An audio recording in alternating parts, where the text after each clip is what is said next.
Cheers and welcome to Bitter Reality Brewing. Yes, we're brewing kombucha. Not beer, kombucha. On an iGulu. Yeah, on an iGulu. I'm gonna show you everything that comes in this kit, and this is the crazy part. You can have drinkable kombucha within 11 days. 11 days. That's unheard of. If you've ever brewed kombucha, you know what I'm saying. You're like, wait a minute, how's he doing that? Normally it's like 4 or 5 weeks. Yeah, no, 11 days, and it's amazing. It's healthy for you. Really top ingredients in here too. I've brewed kombucha before. I brewed it on 5-gallon scale. This is a 1-gallon scale, but if you're looking for a reason to justify getting an iGulu, I will leave links down below. This is probably gonna be it because it's gonna save you a ton of money if you're like me. I drink these. These are one of my favorites. Yeah, I drink 2 to 6 of those a week. You know how expensive those are? I mean, it's killing me. The prices are out of control. And this is extremely cost effective, especially if you're looking to be drinking this stuff. Even a year, you're more than paid yourself back. But if you're talking a couple years, yeah, your ROI will be stupid and you'll save so much money. Plus you can do flavors that you like. I love cranberry ginger kombucha. Nobody makes it, nobody. This is like mixed fruit punch with ginger, which is really good. It's about as close as I can get to my cranberry ginger. So what comes in the kit? Let's go over that, okay? And here's the kit, okay? And there's a few things you need to be aware of. So in the kit, you're gonna get one of the best known Scoby suppliers. Yep. These guys are all over the place selling these. And this is the Scoby. Another word for a Scoby is a mother. It is a culture. There is a large circular bacteria thing in here, and it produces a type of bacteria that's super good for your gut. I mean, amazing for your gut. Great gut health. It's a carbonated drink. It has a mild acidity, can be extremely strong. This one should not be. And yeah, and I'm gonna show you not only how to brew this, but how to keep brewing it over and over and over and over and over. Yeah, talk about ROI. So we have our Scoby. I was shocked that iGulu included all this stuff because really you could provide it yourself. It's a sanitary, like thick napkin, very, very, very thick. You could use a cloth, super clean, or you could use some paper towels. I always use the inside, hoping that that way it hasn't come in contact with anything, but that comes with it. 7 ounces of granulated sugar, okay? Yeah. That's important because these Scobies are kind of raised on certain types of sweeteners, whether it be sugar or honey or other types of sugars, and they kind of acquire a taste, should we say, for that. So you want it to eat the right type of sugar, okay? And then they include a really high quality black tea, I mean really high quality, from High Mountain Black Organic Iced Tea. Do not follow the instructions on here, although I do kind of question the instructions on here. I drink a lot of tea, so the instructions on here bother me, and the instructions on here bother me. So your mileage may vary. On here, it's gonna tell you that, you know, you're gonna basically put it in, it's gonna tell you to take a 1-gallon container, add 2 quarts, which is about a half a gallon of water, boiling water, and allow it to steep for 6 to 8 minutes. Part that bothers me is it says squeeze the bag and discard the bag. I'm from the South. You don't squeeze black tea, just don't. You want the tannins from the tea, but if you squeeze it, you're gonna get an excess of tannins. Don't squeeze the bag. Worst recommendation in the world, but that's from the tea company, not from iGulu, okay? What iGulu says is that you're going to wanna let it steep for 15 to 20 minutes. I'm gonna say your mileage may vary. You can choose what you prefer. You can do the, I'd say 10 minutes to 15. The reason is the longer you let it steep, the more tannins you're gonna get. Tannins are just like anything else. It's a balancing game. Okay, too many tannins is gonna give it a kind of a tang that you may or may not like. Well, less of it is gonna be where you get that watered down tea at the restaurant and go, okay, that's kind of strange. Why did they water my tea down? So you want somewhere in the middle. I'm gonna shoot for 15 minutes, play it safe, be on the high side for what I'm used to, but on the low side of what iGulu is recommending. So we need to steep the tea. I'm gonna steep it in a half gallon of water. The reason, and you can steep it in here, it says for the whole gallon. If I steep it in half a gallon and then pour another half gallon in, yeah, it's gonna cool down much faster. You can do this at about 195 degrees Fahrenheit for 15 minutes. Once you've cooled it down, you're gonna need to cool it down to, I'm gonna say around 80 degrees. It does not specify in here. No, 78 degrees, I'm sorry, it does specify. I was wrong, it says 78 degrees. I knew 80 is usually pretty safe for Scobies, but 78 degrees, and then we're gonna go for the rest of that. I want you to add the sugar while you're steeping. I'm gonna add the sugar after. Like I said, I'm from the South. You add the sugar after you've done your steeping, and we'll continue. So let me heat this water up and get some tea steeping. Okay, we're at 200 degrees Fahrenheit. Let's killed the heat. Dropping that in there. I guess I should knock it down a bit.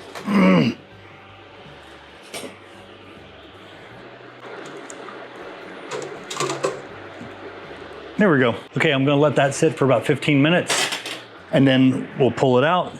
We'll add the other half of the gallon of water to cool it down. It won't be 78 degrees right away, so what I'm gonna do then is, as long as it's not too hot, you can either do one of two things. You can put it in your fridge, wait until it hits about 78 degrees. I got this little candy thermometer in here, it works great. Or you can put it in your sink, put cold water around it with some ice. Don't go more than equal to whatever the liquid is in there. Otherwise, your little kettle will fall over. You want to keep, displacement correct. But while this is steeping, let me tell you something just kind of grab at your mind here. If you drink kombucha like I do, I mean, I live on this stuff.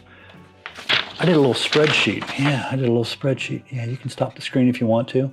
But on average, you're gonna pay anywhere from $2.50 to $5. I've seen this stuff for $5 at multiple places. Are they out of their minds? Now, my local grocery store likes to put it at $3.69, and then when they do the BOGO, they jack it up to $4.29 to make it seem like you're getting a deal. Yeah, well, we're not that dumb. We see that all the time. But if you're going to be doing this, that means that if you're buying a kombucha once a week for a year, at the most expensive of $5, that's $260 a year. Now, if you're gonna buy, let's say you're buying 2 a day, and I know there's some of you out there, I know you're out there hitting the lattes at Starbucks and all that other stuff, but if you're getting 2 a day, that can be as high as $3,640 for kombucha. I'm sorry. It's fermented tea with a little bit of juice. And I mean, a little bit, like 5 to 15%. Yeah, that's insane. Even if you're buying the cheap stuff and you're buying them twice a day, that is $1,820. Let's say you're like me and you're probably hitting about 5 a week. Okay, that's $650 for the cheap stuff. I don't buy the cheap stuff. It's nasty. If you're getting the expensive stuff, that's $1,300 a year. Isn't that crazy? Yeah, now you're thinking, I need to go check my wife's Starbucks, see how much she's spending on that. Oh my gosh, she buys this every day, 5 days a week. Yuck, yeah. Now, if you're getting an iGulu, that's $700. But if you're getting an iGulu through my link below, that's $560. You could get 2 iGulus, 1 keg, a spare keg, recommend that, and the one-time $30 kit. Yeah, I'm gonna show you how to keep using this kit over and over forever. Now, the key with it, yeah, you're gonna need to buy a little tea. Yeah, you're gonna need a little sugar. I mean, some tea and some sugar and a little bit of juice, that's minimal. So that's $1,210. So $1,210, if you're getting 5 a week on the expensive stuff, you've already got ROI. If you're doing the cheap stuff, that's 1 a day for 7 days a week. Yeah, you're already paying yourself back. And then if you get the super cheap stuff, which I have not seen on a regular basis, you would have to be doing almost 10 a week. But yeah, don't drink that cheap. I've tried a few of them, not impressed. I can do better kombucha, and with this, I'm definitely going to be doing it. So I know a lot of you are thinking, well, wait a minute, how did you say you're going to do this in 11 days instead of like 3 to 4 or even 5 weeks? Well, this is going to steep for 15 minutes, which we're already 3 minutes in. Once it's done steeping, I'm going to cool it down, put it in here. We're going to start this. It's going to ferment for 10 days. That's it, 10 days. Then when it's done, I'm going to show you how to pull your Scoby back out. Yeah, or you can move it to another keg if you had a spare keg. See what I'm saying? you can move it to another keg. Now you have fresh kombucha and you have a Scoby that you need a little bit of kombucha left over for it just to store it, or you can move it to another one and just keep brewing them forever. Just endless kombucha at a very minimal cost. But yeah, you add a little bit of your juice and then you set it on or seltzer carbonate. It's like a hard water, or carbonated water for 24 hours. Done. You have carbonated kombucha. You don't have to wait 2 or 3 weeks for that juice to get eaten by the sugar to carbonate it again. Now you could, if you want to do that, you can definitely do that. That's an option. But I could be drinking it 24 hours later. Yeah, I'm good. Yeah, that's how I'm going to be doing it. You will need a little sugar, like I said, a little tea, a little juice, but all of those are very, very inexpensive. So we'll be back here in about 10 more minutes. Okay, we're gonna take the tea out. Be very careful, don't burn yourself. Yes, you can let it drip. You also need a place to put it. You can do this all day long. Just do not squeeze the tea bag. Trust me on that one. If you want a weird, tangy flavor that you never really desired, squeeze that bag. Okay. It's not like malts. Okay, now the sugar is right here. Simply gonna cut that open. We're gonna pour the sugar in. 7 ounces of total sugar, granulated sugar, nothing magical, nothing special, just quality granulated sugar.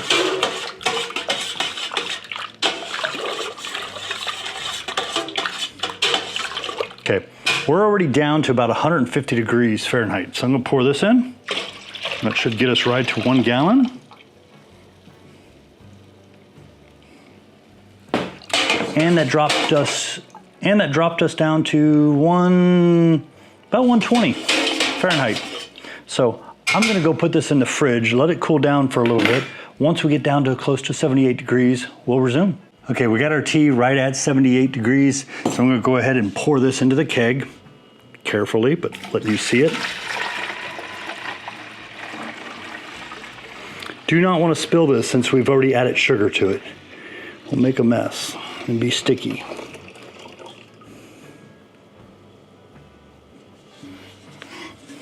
Smells like nice sweet tea. Okay, now I know what you're thinking. I don't like sweet tea. It's okay.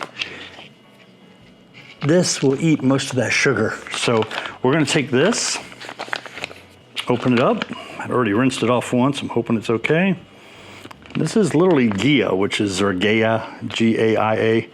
They're one of the biggest suppliers of these Scobies.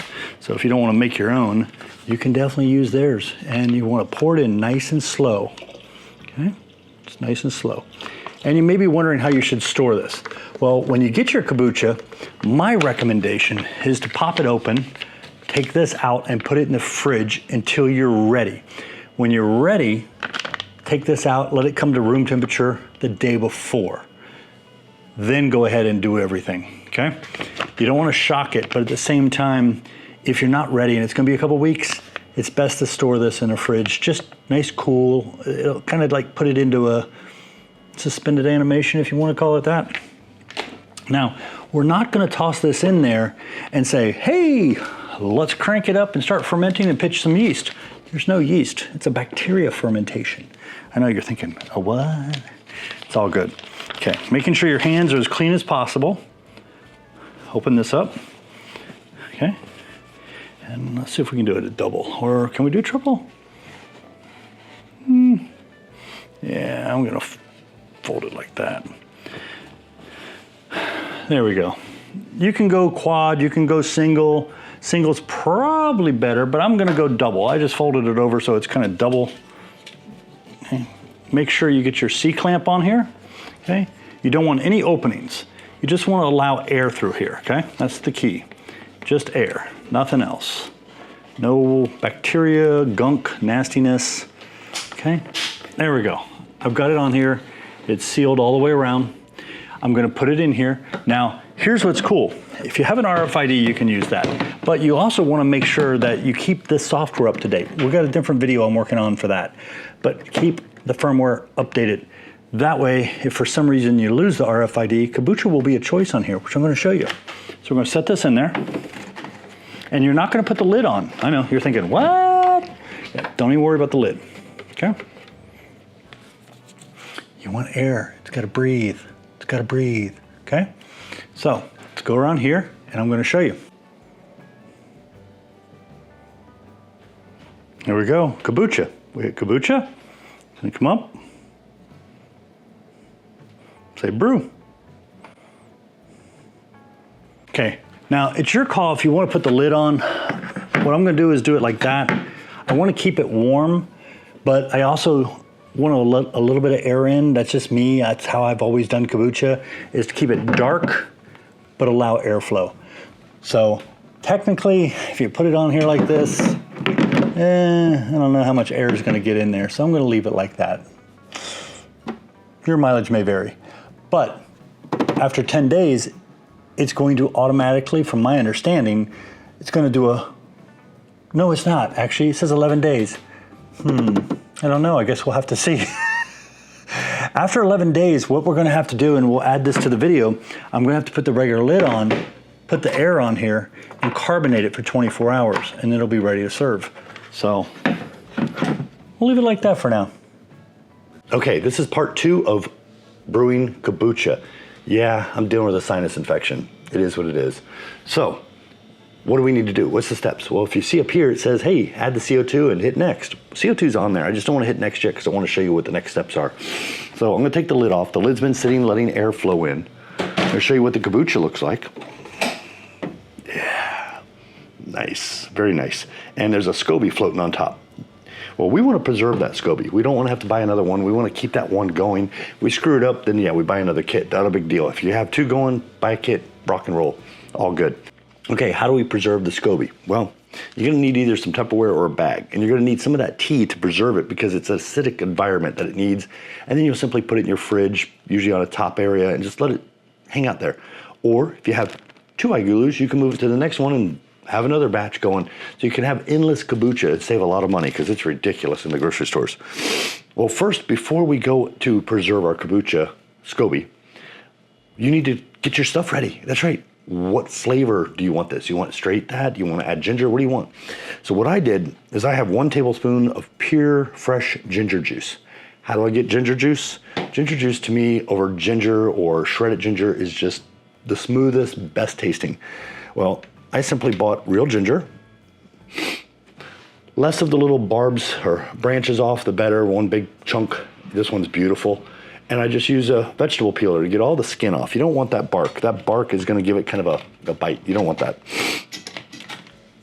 Once you get a fresh ginger with no bark, shred it into some pulp. Put it in a strainer or something, squeeze it, make sure your hands are super clean. And then measure it out. Nice little tablespoon thing there. Other thing I want a hint of lemon, just a little hint. And I like this. I haven't played with this yet, but it's ginger with lemon. It's mainly lemon with a little bit of ginger. So I'm gonna squirt a little bit of that in there. Don't have to go crazy and buy stupid expensive cranberry juice or raspberry juice or whatever. Look for the best deal you can find, preferably without preservatives. A little ascorbic acid's fine, that's vitamin C, you're all good. This is water and concentrated cranberry juice, and it says it's 100% cranberry juice. Yeah, it was relatively inexpensive compared to some of the other brands that had the same ingredients, and some were not from concentrate, so, you know, but $11 when this was like $5, yeah, I'm good. I'm gonna add 1 cup of this, just 1 cup. So let's go ahead and preserve this. I do recommend having gloves, that way you don't have to worry about anything in your fingernails or something getting into the Scoby. It's gonna take a second. I'm gonna put these on and rinse them off. So I'm taking this off. It's just a little C-clamp. Nothing special. I'm taking the cloth off. It's just a thick paper. I don't recommend reusing this unless it's cloth and you've washed it. I would recommend throwing it away, getting yourself some fresh stuff. A good kitchen cloth that's super clean is the best, and not one that's been sitting in a drawer for a while. So this may seem a little disgusting, but you're gonna have to reach in and get that Scoby, and I'll bring it down just so you can see. Okay, so get everything out of the way. It might help. Reach in. Oh wow, that's very thin. I'm used to it being very thick. I don't know what happened. It's like all puffed with air. It's okay though. Yeah, it's very, I'm not sure what happened. It's all good though. It's very small, it'll keep going. I need to take a little bit of this tea, pour it in there. Just enough to kind of keep it suspended in the liquid. That's really weird. It's all good. Close it up, try to get all the air out. I don't want any excess air. And I'll put that in the fridge, and I'll be brewing some more kombucha here like right away. So no big deal. We'll just lower myself, we're all good. Okay, so we have currently, we're sitting just under 1 gallon. I'm gonna go ahead and take these off. We don't spread the Scoby liquid everywhere. Okay, I'm gonna go ahead and dump the ginger in. That way I don't mess up my measurement. It's 1 tablespoon of fresh ginger juice from ginger. Set this down, measure it. You can always add more, but you have to be careful because of course this will be under compression, basically, carbonation, compression. I'm gonna dump that in there.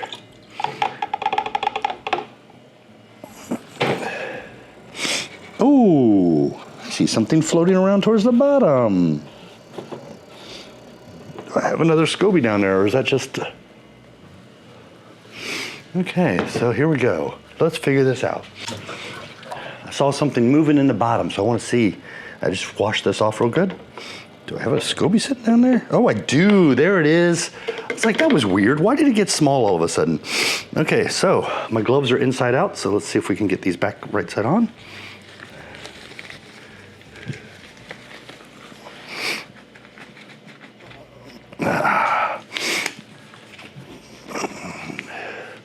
Don't really want to touch that, but I think I can do it with one hand. Okay, so if your little Scoby on top is really thin and you can't find your Scoby, use a big spoon that's clean. Okay, I think I'll be okay there. Okay, let's see if I can get it back up here. Huh, usually it floats. I don't know why it was falling. Where is that thing? I just saw it. There it is, I see it.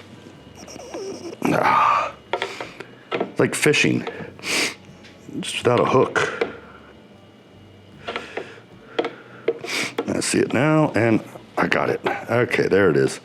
And it is soft and slimy. Okay, so we now have the Scoby, and I may need a little more tea there. Let's see, do I have anything else? I shouldn't have put the cranberry juice in first until I verified where the Scoby was, but I'll be fine. I'm gonna put a little bit more of this in here though. You know what? No, I'm not. I'm just gonna brew it again tonight. I don't really want to add the cranberry juice to it. So, and right now it's pretty much all tea. Might be a splash of the cranberry juice.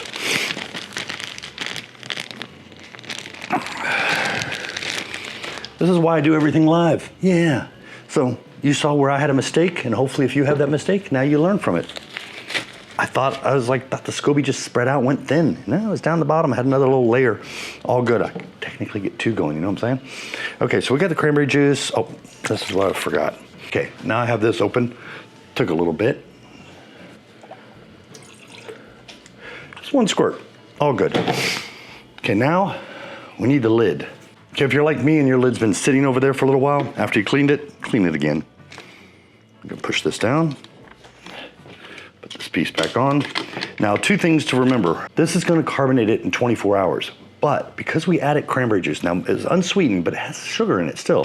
Let's see here. It has 9 grams of sugar per cup, and we put a cup in there. It will start re-fermenting a little, so it's gonna have a little natural carbonation build up too, so that's okay. So remember, before you put this on, you're gonna crimp it, measure it before you crimp it. But for right now, we're gonna take this, we're gonna set it in here. We're gonna take our CO2, we're gonna put it on. Turn our little thing around here a little, get it lined up. Okay, remember you pop this open. If you have one of the newer ones, you have the orange, it's a mark. You open it up, push it all the way down.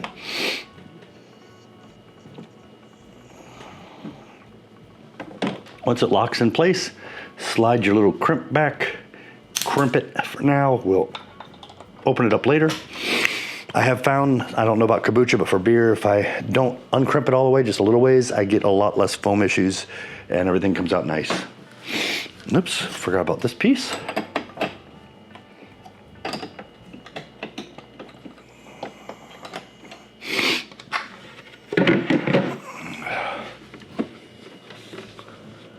Okay, I'm gonna come around to you.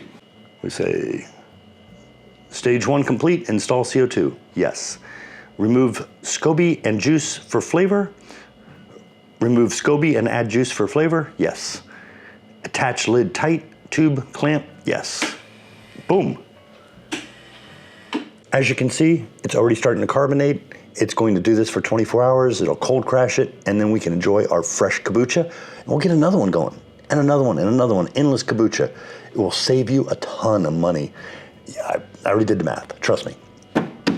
Cheers, appreciate you. Don't forget, like, subscribe, keep sharing. If you like kombucha, put a comment down. Let me know what flavor. What's your favorite flavor kombucha?